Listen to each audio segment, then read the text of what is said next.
Assalamualaikum warahmatullahi wabarakatuh. Salam sehat Kasadayana. Alhamdulillah ketemu lagi bersama saya Cek Edoh. Di kesempatan kali ini, Ece dan Neng akan membahas mengenai asesmen center nih. Mulai dari definisi, sejarah, kegunaan, sampai pembahasan seberapa pentingnya calon sarjana psikologi mempelajari asesmen center.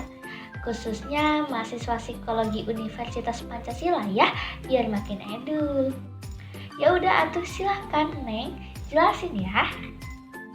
Halo, aku Eneng. Di sini aku akan menjelaskan seputar assessment center. Simak baik-baik ya. Assessment center. Apa sih AC itu?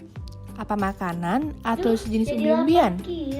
Assessment Center atau AC adalah sebuah prosedur dengan menggunakan beberapa teknik yang bertujuan untuk mengevaluasi karyawan untuk berbagai tujuan dan keputusan tenaga kerja dalam sebuah organisasi atau perusahaan. AC sendiri terdiri dari gabungan beberapa alat seleksi yang meliputi 1. Work sample, 2. Simulation, 3. Interviews, dan yang keempat, psychometrics. 1. Work sample. Work sample merupakan serangkaian kegiatan yang dilakukan oleh kelompok kecil. Contohnya seperti role play meetings serta analytical and report writing activities. Yang kedua, simulation.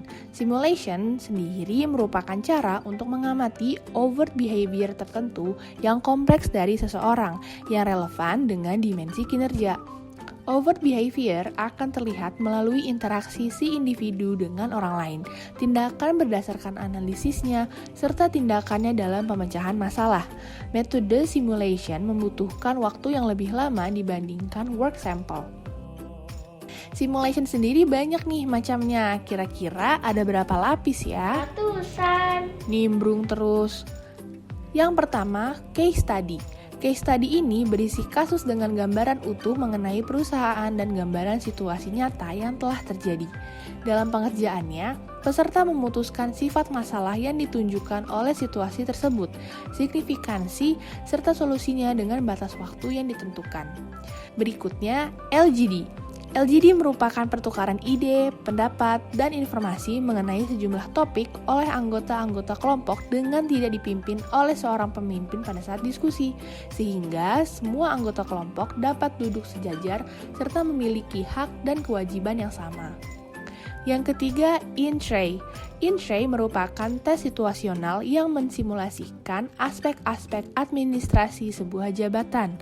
Latihan ini biasanya berupa aktivitas individual, yaitu para peserta menganalisis sebuah problem yang tersusun dari sejumlah item in-tray. Para peserta mengidentifikasi derajat relevansi, kepentingan, dan prioritas untuk setiap item in-tray. Setelah membahas simulasi yang panjang lebar, ada sisanya nih yang termasuk proses AC, yaitu yang ketiga ada interviews. Interviews adalah pertemuan di mana seseorang mengajukan pertanyaan kepada peserta untuk melihat apakah dirinya cocok untuk pekerjaan tersebut atau tidak. Yang keempat, psychometric. Psychometric ini adalah tes psikologi dan biasanya dilakukan di awal sebelum simulasi dan wawancara. Terus ada istilah gamifikasi. Asik main game. Sebenarnya gamifikasi bisa diterapkan di assessment center nggak sih? Neng belum terlalu tahu sih ya, tapi dari info yang Neng dapet, gamifikasi telah diaplikasikan pada setting seleksi karyawan agar metodenya lebih seperti permainan, guna meningkatkan reaksi atau respon dari peserta dan dapat memungkinkan untuk meningkatkan prediksi terhadap job performance. Jika pada AC terdapat game activity, maka hal-hal yang diperoleh dari tes tertulis dapat dibuktikan, sehingga mempermudah untuk menilai kompetensi yang dibutuhkan. Nah, kira-kira AC ini kapan ya bisa diterapkan, di mana, oleh siapa, dan untuk siapa sih?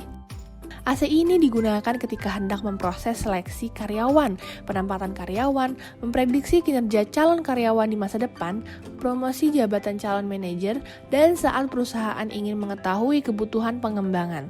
Jadi, oleh siapa AC digunakan?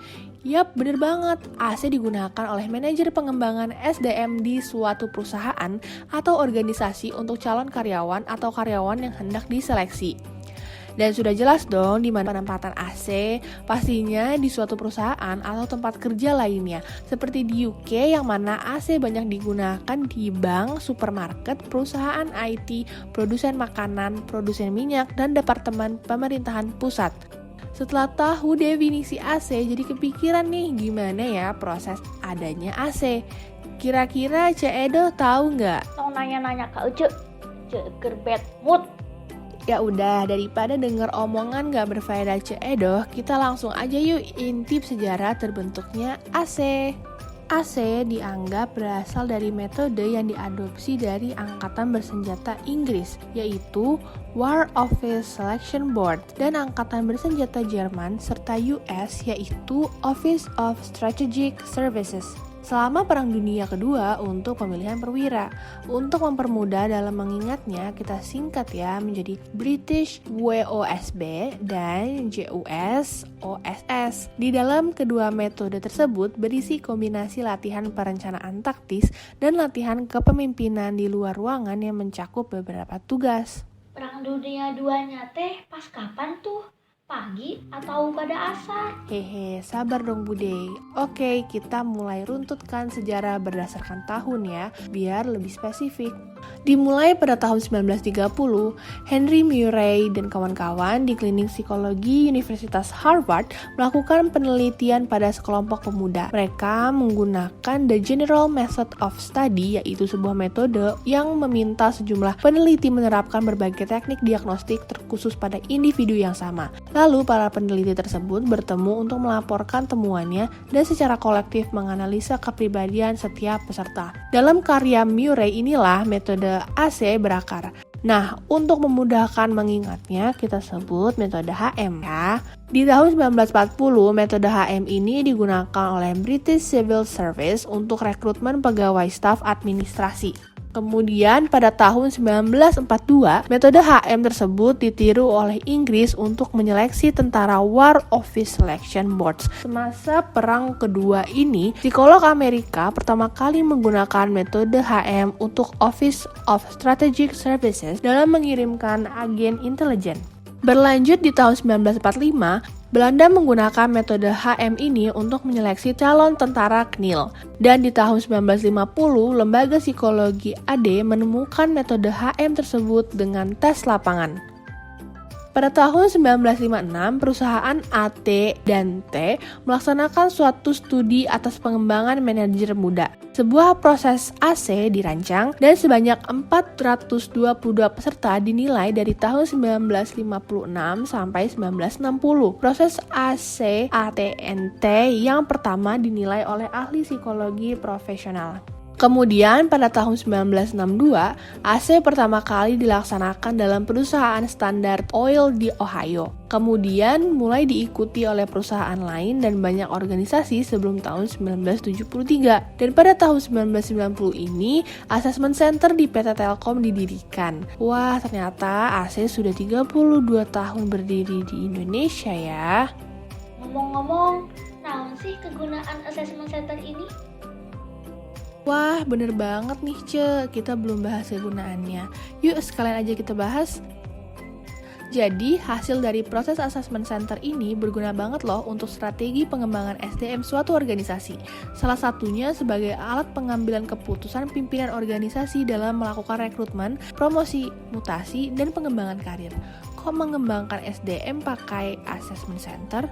Iya dong, dengan metode assessment center ini nantinya akan memperoleh kriteria yang jelas untuk suatu jabatan tertentu. Dapat mengidentifikasi kadar-kadar pemimpin melalui suatu metode yang memiliki akurasi dan objektivitas yang dapat diandalkan. Dapat menghasilkan strategi dan tindakan pengembangan yang spesifik dan terencana bagi pegawai. Dan yang terakhir, metode assessment center mampu mengidentifikasi kebutuhan pengembangan manajerial pegawai. Setelah bahas kegunaan, yuk kita intip bagaimana assessment center di masa depan. Saat ini metode yang dipakai untuk assessment center sangat variatif. Namun seiring berkembangnya zaman bukan menjadi hal yang mustahil bahwa metode yang dipakai untuk assessment center di masa depan akan lebih beragam serta semakin unik. Contohnya sebut saja Virtual Assessment Center atau VAC. VAC adalah metode yang mengubah simulasi di dalam assessment center tradisional menjadi desktop simulation. Simulasi tersebut dikemas sedemikian rupa ke dalam desktop simulation dengan tidak menghilangkan esensi dari assessment center tradisional itu sendiri. Keren ya? Contoh lainnya yaitu mengganti simulasi in-tray, di mana simulasi ini peserta merespon surat, nota, dan memo yang disediakan, menjadi simulasi inbox menggunakan Microsoft Outlook. Sekarang ini kita berada pada zaman di mana seluruh kegiatan dipermudah dengan penggunaan teknologi aka era digitalisasi. Nah, kira-kira apa ya kekurangan dan kelebihan assessment center dalam digitalisasi ini? Kita tong yuk. Hah, tong dosa. Kelemahan assessment center dalam digitalisasi, di satu sisi penggunaan teknologi dinilai mengurangi esensi dari assessment center, yakni mereduksi proses observasi perilaku kandidat oleh asesor. Selain itu, pengembangannya juga banyak mereduksi interaksi antar kandidat dengan menghilangkan simulasi role-play dan diskusi kelompok yang melibatkan interaksi antar kandidat. Eits, walaupun ada kekurangannya, tapi kelebihan assessment center dalam digitalisasi lebih banyak loh. Digitalisasi memberikan manfaat dalam hal konsistensi stimulasi kepada kandidat, efektivitas waktu dan penurunan biaya. Pengembangan simulasi telah banyak diberikan dalam beberapa format seperti teks, video, dan audio serta diberikan dalam format web-based ataupun menggunakan intranet. Hasil dari rekaman kemudian dianalisis oleh asesor sehingga memungkinkan pelaksanaan dilakukan di remote area. Lebih lanjut, pelaksanaan assessment center dengan teknologi dapat memfasilitasi semua tahapan, mulai dari administrasi, pemberian stimulasi, scoring, penulisan laporan, hingga pemberian umpan balik untuk kandidat. Dan sampailah kita ke pembahasan yang terakhir, yaitu mengenai pentingnya calon sarjana psikologi mempelajari assessment center. Yuk kita grebek. Yang pertama, penting agar mahasiswa psikologi dapat melakukan assessment center, khususnya yang berminat di psikologi industri dan organisasi atau PIO. Yang kedua, memperluas minat mahasiswa psikologi sehingga tidak hanya terfokus pada klinis maupun sosial dalam menyambangi dunia kerja.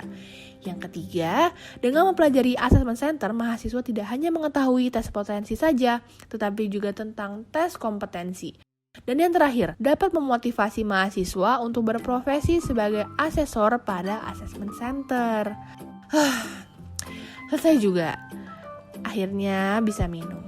Ya udah, Cek Ina tolong tutup karena pembahasannya udah selesai. Ya udah ya, segitu dulu pembahasannya, dipelajari ya. Kasihan ya si Neng ngomong panjang kali lebar gitu. Dan mohon maaf ya kalau banyak salah kata. Segitu aja. Wabillahi taufiq wal hidayah. Wassalamualaikum warahmatullahi wabarakatuh. Ece dan Neng pamit undur diri. Dadah.